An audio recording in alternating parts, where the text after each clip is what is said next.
बिस्मिल्लाहिर्रहमानिर्रहीम। मोहतरम नाज़रीन, अस्सलाम वालेकुम।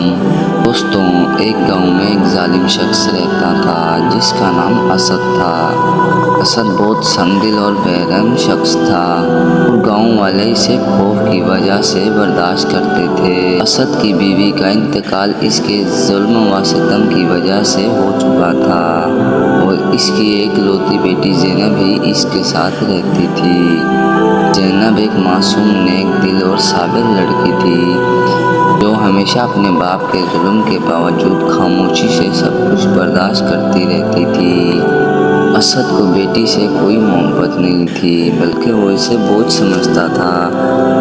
वो ज़ैनब को हर वक्त कामों में लगाए रखता और मामूली बातों पर भी सख्ती से डांटता और मारपीट करता था।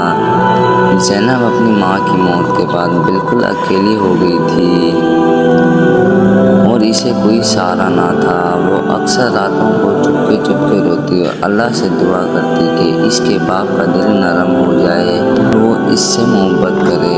एक दिन असद का एक दोस्त, जो खुद भी एक बदकार आदमी था, इसके घर आया और ज़ैनब को देखकर असद से कहने लगा, तुम्हारी बेटी जवान हो गई है, इसे मेरे साथ शादी करवा दो। असद को अपनी बेटी की इज्जत व कार की कोई फिक्र या परवाह न थी। इसने फौरन अपनी बेटी को इस शख्स के हवाले करने का इरादा कर लिया। ज़ैनब ने जब ये सुना तो इसका दिल कांप उठा। इसने अपने वालिद से मिन्नत व समाजत की, आंखों में आंसू भरते हुए कहा, अब्बा मुझे इस शख्स के हवाले ना करें, मैं आपके साथ रहकर हर जुल्म बर्दाश्त करूँगी, मगर मेरी ज़िंदगी बर्बाद ना करें। मगर असद के दिल में कोई असर ना हुआ।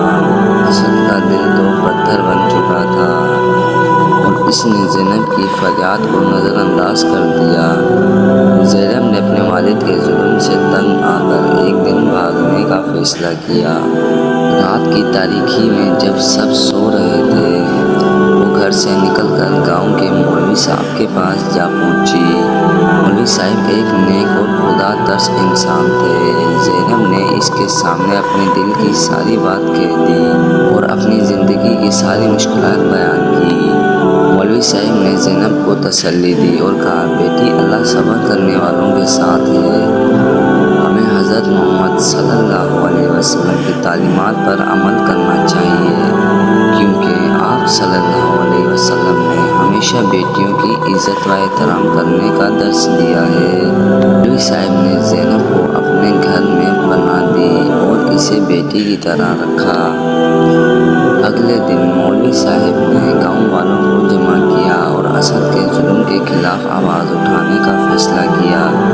मौलवी साहब ने कहा, हमारे नबी करीम सल्लल्लाहु अलैहि वसल्लम ने फरमाया है कि जिसके यहाँ बेटी पैदा हो और वो इसके साथ हसन सलूक करे, वो जन्नत में जाएगा। मगर असद ने अपनी बेटी पर जुल्म किया है, हमें इसे रोकना होगा।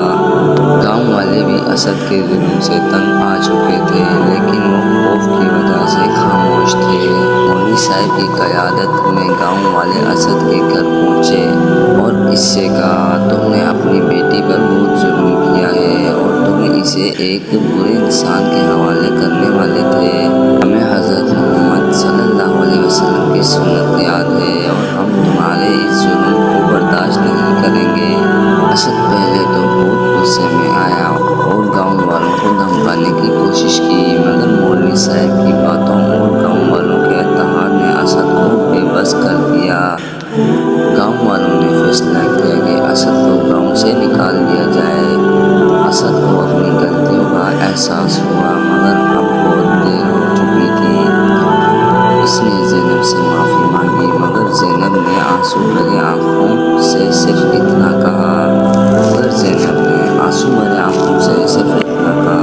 हज़रत मोहम्मद सल्लल्लाहु अलैहि वसल्लम ने हमें माफ़ करने का दुर्स दिया है।